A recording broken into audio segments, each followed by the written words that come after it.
日本传奇球星铃木一朗昨天在东京比赛后宣布隐退。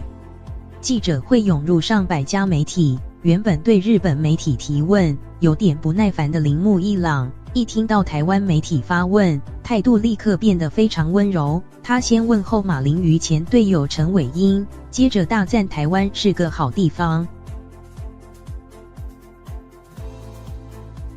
日本传奇球星铃木一朗职业生涯最终战，向东京巨蛋满场4万名球迷挥手道别。赛后，铃木一朗召开记者会说明隐退理由。85分钟的记者会，部分日本媒体提问太琐碎，一朗露出无奈神情，一度苦笑。但一听到有台湾媒体发问，铃木一朗态度随即转变，异常温柔。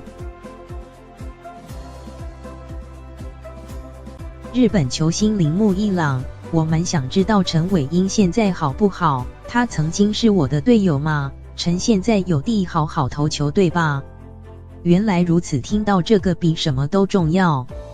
朗神一听到台湾，先想起马林鱼时期前队友陈伟英，接下来大赞台湾人很温柔。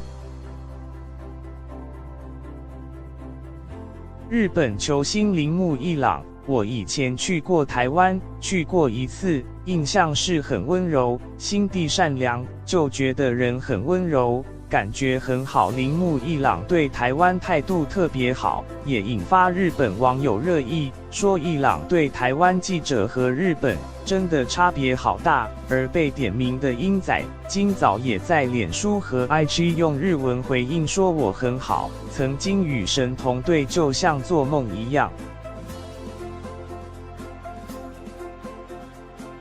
2016年，旅美投手陈伟英转战马林鱼队，和朗神当队友一起春训，对彼此都有完美印象。